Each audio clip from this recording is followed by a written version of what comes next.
From the brain to the spinal cord and the peripheral nerve. Welcome to our podcast Neurosurgery on the Move. Bersama saya Joshua Dan saya Dr. Tiffany. Kami berdua akan menemani neurovela sekalian di episode ke-15 kali ini. Neurosurgery on the Move adalah salah satu bentuk aplikasi dari Tridharma Perguruan Tinggi yang akan tayang setiap bulannya, membahas topik-topik seputar bedah saraf mulai dari penyakit hingga teknik operasi. Tentunya di setiap episode kita akan ditemani oleh narasumber yang kece dan kompeten.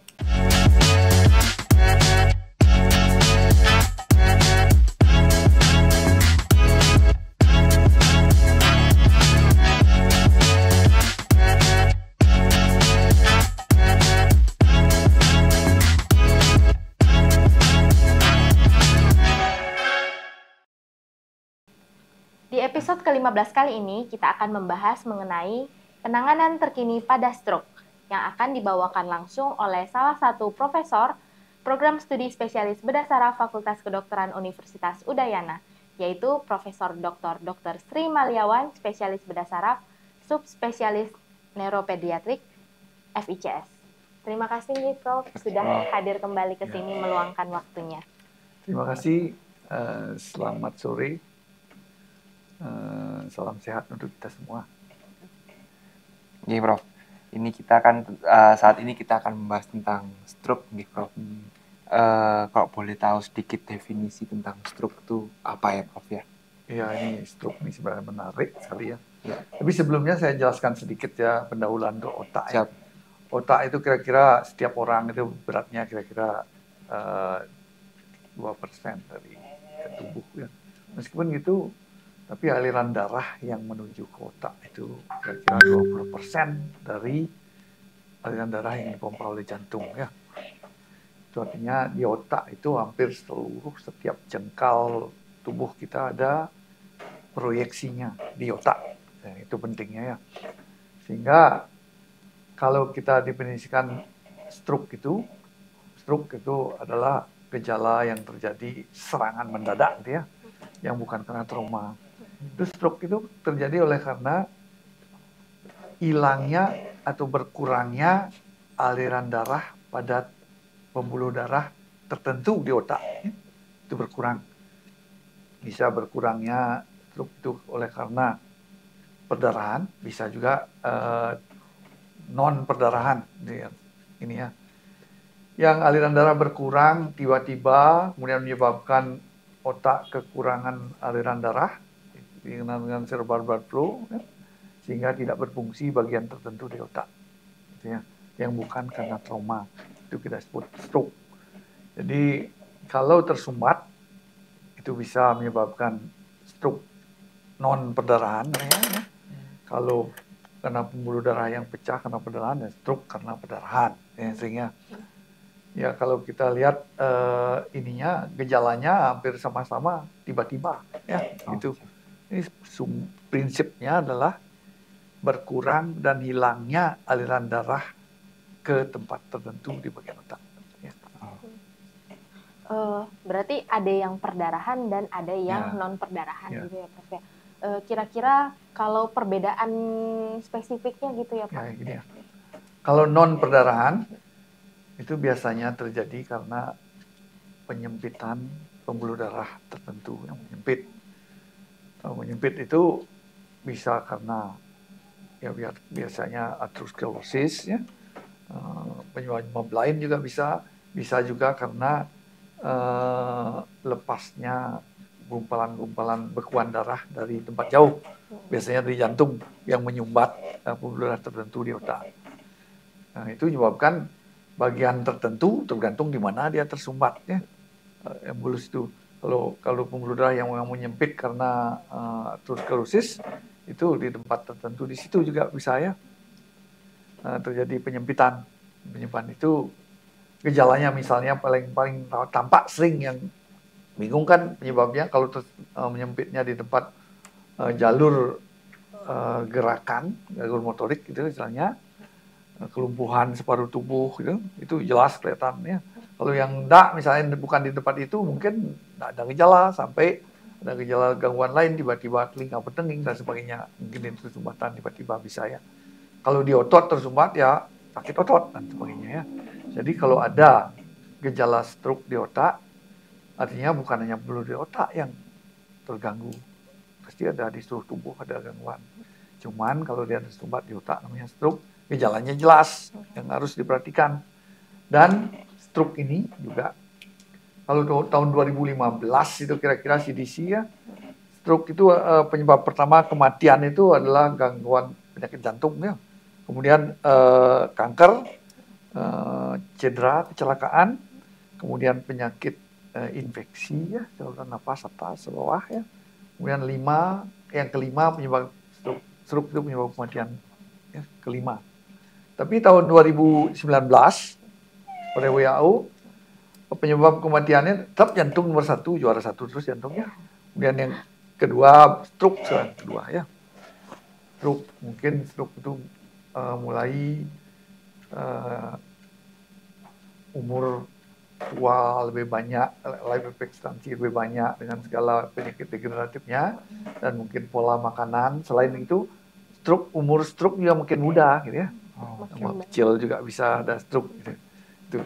Jadi penyebab kematian stroke misalnya kalau yang umum itu kira-kira 4 sampai 5 per 100 per 1000 penduduk ya. Jadi kalau kematiannya kira-kira 100 orang per 100.000 penduduk tuh mati karena stroke. Itu penting. Sehingga perlu juga selain kematian, kecacatan akibat stroke. Sehingga perlu kita ketahui, kita kenal gimana caranya untuk supaya tidak stroke ya.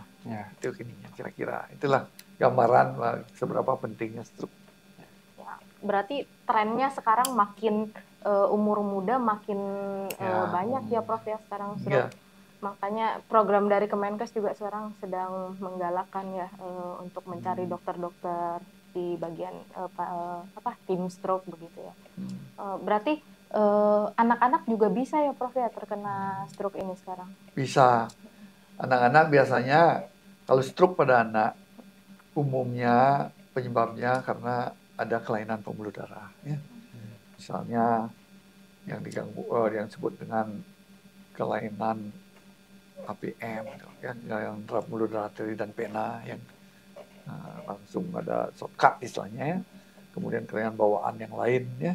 Umumnya pada anak seperti itu. Di samping juga bisa penyakit-penyakit seperti penyakit-penyakit yang pada anak infeksi, tumor ya, kemudian hemofilia dan sakit-sakit karena gangguan pembekuan darah. Samping itu pada anak banyak juga. Tapi stroke itu kalau pada anak kan kita jarang memikirkan penyebab akibat akibat pola hidup itu jarang ya. Kita pikirkan pasti ada bawaan dan sebagainya yang paling penting pada anak. Ini saya tidak menyebutkan trauma pada anak ya, stroke saja pada anak ya. Itu. Tapi penanganannya ya segera dikenali, makin cepat dikenali, makin bagus. Apalagi sekarang angka kematian juga mulai menurun mulai sekarang. Oleh karena apa? Karena metode pemeriksaan untuk diagnostik sudah lebih canggih ya. Penanganan obat-obatan dan teknik-teknik pengobatan untuk melakukan perbaikan-perbaikan dan menangani lebih cepat bisa dilakukan. Itu angka kematian menurun meskipun angka kecacatan masih belum bisa diukur dengan pasti ya. Itu kira-kira seperti itu ya. Berarti kalau stroke kan memang kalau kita orang dewasa kan sering kita temui juga kelemahan setengah badan atau mungkin gangguan perilaku. Kalau pada anak mungkin lebih sulit nggak sih Prof untuk ditemukan gejala atau tandanya Prof? Gangguan kalau pada anak itu stroke pada anak, perdarahan pada anak agak susah. Paling kita harus waspada kalau mulai ada tanda-tanda misalnya tiba-tiba ya, rewel, tiba-tiba muntah, tiba-tiba tidur saja anak bangunnya, tiba-tiba gerakan kaki biasanya bisa bangun atau bisa jalan kok sekarang enggak ya. Itu biasanya kalau tersumbat dan sebagainya.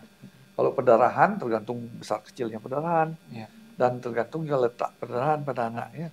Itu agak susah menentukan karena dia tidak bisa ngomong, paling bisa menangis, gelisah, atau diam saja gitu ya, susah nangani. Ya kalau baru lahir, ubun-ubunnya masih terbuka, bisa kita cek di situ. Ya. Tapi kan untuk dokter itu orang awam agak susah itu. Ya. Paling dia kalau udah, kok ini tidak bisa gerak, kok ini muntah-muntah terus. Nah, itu paling gejala-gejala yang klasik seperti itu. Ya. Oh tadi bisa jalan, sekarang ini tidak bisa gerak, sekarang tidak bisa miring-miring, tadi yang bisa. Seperti itu. Ya itu kemudian kita yang memeriksa, kemudian diagnostik lebih cepat, itu bisa ditangani. Mengurangi angka kematian dan mengurangi angka kecacatan. Angka kematian dan sebagainya tergantung dari berat ringannya pembuluh darah yang terkena. Itu biasanya pada anak. Kalau pada orang dewasa biasanya ya jelas bisa dikenal gejala stroke tersebut. Ya, mungkin yang bersangkutan tuh tetangga atau keluarganya. Biasanya kadang-kadang dia bilang, sakit jantung. Ya, ini stroke. Ya. Nggak peduli dia, yang penting ada gangguan macam-macam, ngomong-ngomong yang nggak karuan stroke. Itu kira-kira ya. Jadi memang kalau pada anak-anak harus aware ya orang-orang di sekitar melihat perubahan-perubahan itu tadi. Tiba-tiba. Jadi kalau misalnya nih, misalnya kita temukan nih terdapat perubahan-perubahan yang seperti Prof bilang tadi, tiba-tiba lemas atau cenderung tidur anaknya, kan berarti orang tua harus memeriksakan gitu ya. Pemeriksaan apa ya Prof selanjutnya kira-kira gitu untuk memeriksa? Kalau pada anak-anak, kalau dia misalnya masih gelisah gitu, ada penurunan kesadaran lah, itu yang paling jelas biasanya terlihat ya. Untuk gerakan gangguan, itu kalau diperiksa kira-kira kemudian nadi, tensi, semua jalan napas diperiksa sama biasa. Baik, secepatnya kita confirm benar enggak nih stroke. CT scan bisa 24 jam tersedia di rumah sakit. Tipe B, itu tipe A pasti ada ya. Untuk stroke yang seperti ini tidak perlu MRI dulu kurang lama ya. CT scan sudah cukup untuk menentukan perdarahan terbuka ya. Nanti untuk selanjutnya baru kita program untuk MRI dan sebagainya. Jadi kalau dulu kan kita harus dari gejala-gejala, kemudian mungkin cari lihat benar ada darah dan sebagainya dengan memeriksa sum-sum tulang. Kalau sekarang cepat CT scan, cepat diketahui, penanganan bisa lebih cepat dan lebih akurat ya. Itu kalau sekarang. Ya, curiga stroke, confirm benar enggak dengan CT scan. Ya, dan gampang itu. Meskipun pada anak-anak radiasi itu harus hati-hati menggunakannya, tapi kalau diperlukan terpaksa harus dilakukan CT scan juga. Itu. Jadi untuk stroke sendiri untuk anak, walaupun radiasi tetap lebih penting. Kita tahu lebih awal ya Prof ya, daripada kita terlambat penanganan ya Prof ya. Baik Prof. Untuk itu Prof, ini sekedar sharing aja Prof. Untuk anak paling muda atau orang paling muda atau anak kecil paling kecil, Prof pernah temui usia berapa Prof? Ya kalau untuk baru lahir dan sebagainya itu kira-kira yang pernah saya lihat umur berapa saja bisa kalau anak, karena umumnya anak itu kelainan, bukan karena trauma ya, kelainan pembuluh darah. Kalau stroke kapan saja bisa ya, tergantung usia kecilnya. Kalau misalnya kecil, nanti kapan dia akan pecah, nunggu bom aja gitu. Tuh. Tapi kalau kemudian penyebabnya oleh karena tersumbat, karena aterosklerosis, trombus, dan sebagainya, itu dulu kira-kira mulai umur 45 sudah mulai ada stroke, sampai makin tua makin banyak ya. Ininya kalau ada disebutkan umur 45 kira-kira kalau ada berapa ya? Dijumlah-jumlahkan kasus sekitar ya mungkin 10% gitu. Kemudian naik antara umur 45 sampai 64, naik sampai tinggi sekali pada umur di atas 65. Itu penyebabnya karena pola hidup ini ya. Artinya apa? Pembuluh darah tidak mulus lagi ya. Terjadi aterosklerosis. Aterosklerosis itu tidak akan terjadi begitu saja. Karena dinding pembuluh darah itu licin semua ya. Terjadi oleh karena apa biasanya? Cedera, baik mikroskopik cedera pada dinding pembuluh darah. Cedera oleh karena kita over exercise. hipertensi, ya. Saya bukan cedera di sudut-sudut itu. Cedera itu merangsang timbulnya plak atrum dan akhirnya menyempit, ya. Aterosklerosis makin lama makin nyempit, tergantung panjang pendeknya, ya. Menyempit, masih ada aliran darah. Kalau sudah aliran darah menyempitnya lebih dari tersisa hanya 15-30%, kurang dari itu mulailah terjadi gejala kekurangan aliran darah, ya. Ya, jadi itu. Jadi sebenarnya kalau kita secara global filosofinya biar gampang pencegahannya gitu, ya. Makanan banyak gini, kolesterol tinggi dan sebagainya itu diduga penyebabnya. Bukan. Kalau pembuluh darah tidak ada luka, ada cedera, tidak akan men-trigger menempel di situ aterosklerosisnya. Kemudian kalau dia trombusnya di angka kalau udah bisa ditarik, dikeluarkan trombusnya, ya, trombektomi namanya, ya. Itu tepat. Kalau memang sudah menggumpal, menekan, buka. Sekarang juga tahu, dibuka tidak perlu besar-besar lagi. Apa bisa dengan endoskopi mengeluarkan cepat, ya. Masalah yang sering terjadi adalah otak itu tidak bisa menyimpan oksigen, tidak bisa menyimpan glukose, makanan tidak bisa disimpan otak, sehingga terus ada aliran. Nah, ini waktu itu sangat penting, ya. Time is brain gitu, ya. Artinya makin cepat ditangani itu angka ke survivalnya makin baik, kemudian angka kecacatan juga bisa makin baik. Harus cepat ditangani, gitu, ya. Ya, jadi kesimpulannya stroke merawatnya gimana? Dulu semua usaha adalah bagaimana mengalirkan darah ke tempat itu secepatnya. Tapi dengan remote, istilahnya dari menyuntikkan dari infus. Ya. Sekarang ditentukan di mana tersumbatnya, di sana dilakukan tindakan. Jadi lebih presisi. Cuman sekarang di mana saja ada fasilitas seperti itu, ya. Hampir di seluruh rumah sakit tipe A ada, ya. Itu.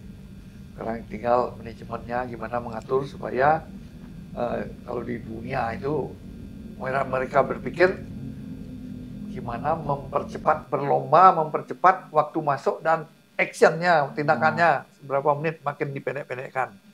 Sekarang kita di sini makin mengorganisir gimana bisa makin cepat, ya, dikerjakan, makin komprehensif, ya. Itu sehingga bagaimana mengurangi, ya, istilah birokrasi sehingga bisa demi pasien itu gimana, itu target kita hampir di seluruh Indonesia seperti itu targetnya sekarang, ya. Ya, kira-kira seperti itu. Berarti untuk penanganan stroke itu adalah time is brain intinya, ya, Prof, ya. Jadi semakin cepat kita tangani, semakin baik hasilnya, semakin semakin kecil angka kematian dan kecacatannya. Untuk anak, Prof, apa ada beda ya, Prof, sama dewasa untuk penanganannya?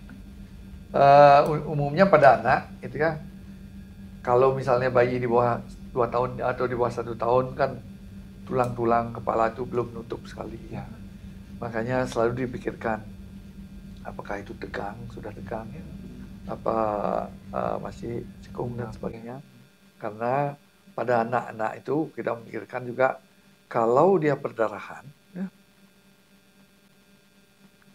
kita gimana apa perdarahan itu mengambil desak ruang yang mengganggu aliran darah ke otak apa enggak, gitu, ya. Itu dipikirkan. Jadi hanya ada satu jawaban kalau mengganggu, keluarkan, ya, keluarkan darahnya secepatnya, ya. Kompresi seperti itu. Ya kalau masih tandanya itu apa, ya, ubun-ubunnya masih cekung ini, meskipun ada perdarahan, masih belum menekan kompartemen, misalnya isi tengkorak ini belum tertekan, kita coba dipertahankan, perdarahannya berhenti. Tapi kalau dia ongoing makin jelek terus, itu harus dibuka, harus dikeluarkan. Hanya pada anak-anak bayi di bawah 1 tahun itu prinsipnya adalah perlu dikeluarkan, dikompresi atau non-kompresi, ya. Mengeluarkannya bisa dengan buka, atau dengan endoskopi atau aspirasi gitu, ya, misalnya, atau drainase itu bisa.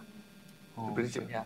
Jadi kalau ada perdarahan, yang pertama pikirkan untuk apakah dia sudah menyebabkan kenaikan tekanan di dalam otak. Kemudian yang kedua pikirkan gimana mengeluarkan itu, ya. Banyak cara mengeluarkannya, itu dokter punya tugas itu, ya, mengeluarkan ada cukup drainase, istilahnya bor satu, stereotaksik, ya, endoskopi, semua itu dilakukan. Jadi pasti ada itu ya. Akan dipilih yang mana yang terbaik untuk pasien itu. Ya. Kalau ada endoskopi, bukan endoskopi harus pakai endoskopi, bukan terbaik. Tergantung ya lokasinya, tergantung letaknya, tergantung besarnya, yang mana. Tergantung juga menunjuk ke situ mana yang lebih banyak merusak dan sebagainya. Ya. Itu bukan endoskopi terbaik, bukan. Tergantung seperti tadi itu ya. Jadi prinsipnya darah yang mendesak otak dikeluarkan, yang menyumbat dialirkan lagi, ya, makin cepat. Ini juga stroke kalau misalnya tanpa stroke, misalnya bukan perdarahan karena tersumbat ya. Kalau dia menyebabkan kemudian udem dan udemnya luas menekan ya. Kalau fasilitas sebelum 6 jam ada untuk melancarkan aliran darah lagi ya, bisa berhasil, bagus sekali. Kalau tidak mungkin, tidak ada fasilitas, kita lakukan dekompresi. Yang menekan itu kita buang tulangnya ya, kemudian ditutup, dikompresi. Setelah baik, kemudian baru dilakukan. Idealnya adalah kalau aliran darah terganggu, ya diperbaiki aliran darahnya. Ini tergantung penyebab, ya. Itu yang paling sering, yang paling ideal. Ya. Kalau tidak ada, tidak boleh berhenti. Ya. Apa yang ada di sini tidak mungkin dikirim, kerjakanlah. Ya. Yang bisa dikerjakan. Jadi kompleks sekali ya Prof. Sebenarnya setiap pasien itu berbeda, jadi nggak sama semua penanganannya.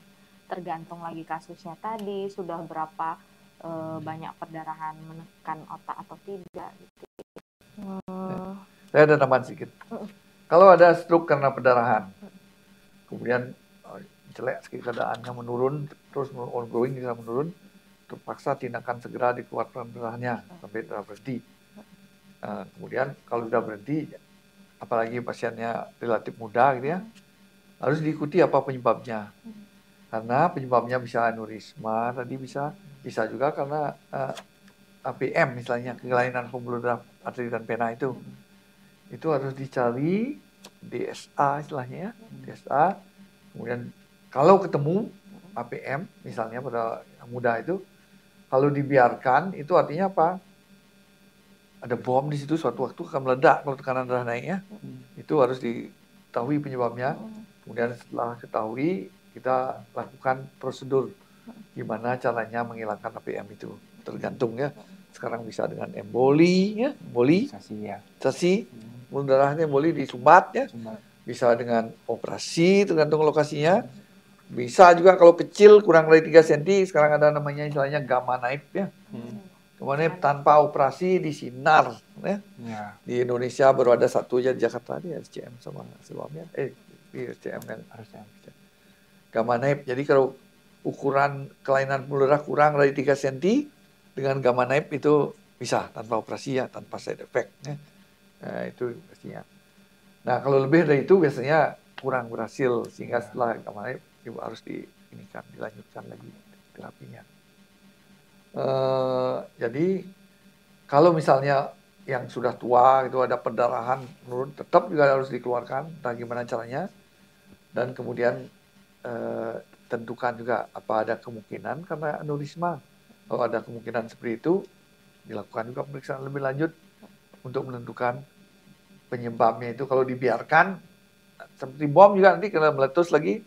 Begitu perdarahan itu, setelah diangkat perdarahannya, diperiksa lagi ada kelainan pembuluh darah pada. Ya. Atau biasanya kadang-kadang waktu operasi kita ketemu ada kelainan pembuluh darah. Dan kalau ngutik-ngutik itu berdarah banyak, bagus ulang periksa dulu pembuluh darah dari mana sumbernya, ulang operasi kedua nanti. Yang penting hidup dulu ya, itu biasanya. Ya Prof.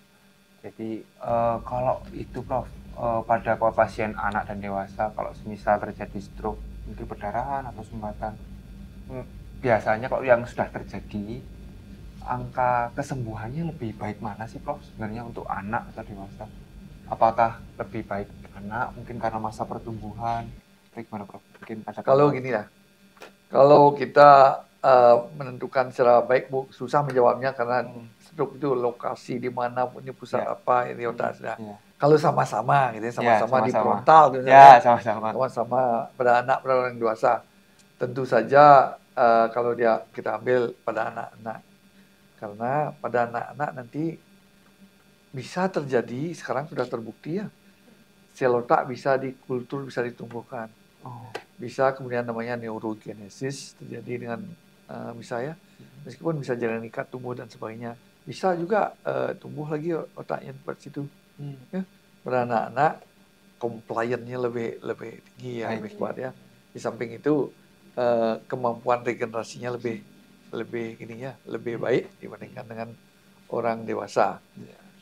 Di samping itu juga begini ya, kalau ada sel otak pada bayi, pada anak-anak ya, semua sudah ada, tapi dia baru bisa jalan setelah 1 tahun, ya, baru hidup fungsinya, baru bisa ngomong setelah 2 tahun. Kira-kira 1 tahun atau 2 tahun perlu otak itu mature, dewasa, itu bisa ngomong ya. Sel otak yang rusak dewasa, tua, bisa tumbuh misalnya. Tumbuh kan tidak langsung bisa berfungsi, dia perlu waktu juga. Makanya sebelum dia bisa, kalau dia bisa regenerasi, belum bisa ngomong apa-apa, udah mati yang lain. Itu misalnya. Itu 2 kemungkinan itu. Iya, paham, Bro. Sekarang apalagi sudah bisa diklaim ada obat-obat atau bahan-bahan yang diklaim bisa men-trigger, menginisiasi neurogenesis, tumbuhnya sel saraf. Ada yang bisa menyebabkan seperti itu, jadi bagus ya. Jadi dulu ada istilahnya, dulu dibilang bahwa sel saraf itu susah sekali regenerasi. Ya. Sekarang ternyata enggak ya. Kalau bahasa kerennya capacity to regenerate, gitu ya. Itu tinggi pada sel saraf sebenarnya dibandingkan sel-sel lain, gitu ya. Menunggu waktu untuk bisa dilihat itu ada ya, tapi kadang-kadang yang tumbuh sel penunjang saja glia kan, tapi ada juga yang menduga glia dulu tumbuh kemudian baru diganti, itu baru kemudian mengikuti sel neuron kalau ini katanya. Ada lagi kira-kira yang perlu diketahui untuk pengetahuan umum sebenarnya. Jadi sudah banyak sekali tadi ya yang kita bahas dari awal, Prof. Stroke, apa itu stroke, terus sekarang tren stroke bagaimana ya, semakin banyak di usia muda, kemudian gejalanya apa saja, kapan harus kita bawa ke fasilitas kesehatan terdekat. Kira-kira dari Prof ada pesan tidak ya untuk neurovelas sekalian, mungkin yang bagi orang-orang non medis gitu, untuk mengenali atau pesan-pesan penting mengenai stroke ini tadi? Ya, sebenarnya untuk stroke ini penyakit yang kita buat ya, buat karena gaya hidup ya, gaya hidup yang kita buat. Tapi sebenarnya stroke ini biang keroknya adalah bagaimana merawat pembuluh darah ya. Pembuluh darah itu mulus ya, itu perlu diperkirakan. Jangan sampai melukai pembuluh darah itu. Terlalu memikirkan kolesterol dan sebagainya, itu bukan, harus diubah sedikit stigmanya ya. Gimana memelihara pembuluh darah supaya tetap licin ya. 1, umur 45 ke atas jangan lagi olahraga competition ya. Atur, jangan sampai olahraga sampai lari sampai tekanan darah tinggi sekali, bisa cedera yang merangsang aterosklerosis dan sebagainya. Itu yang paling penting ya. Istirahat yang cukup. Iya. Oke. Baiklah, mungkin terima kasih banyak Prof atas semua penjelasan mengenai stroke tadi. Jadi untuk sedikit menyimpulkan, di episode ke-15 kali ini kita sudah membahas penanganan terkini stroke ya. Tadi mulai dari gejala, pemeriksaan, bahkan gejala-gejala pada anak juga ya, sampai ke pilihan-pilihan operasinya. Nah,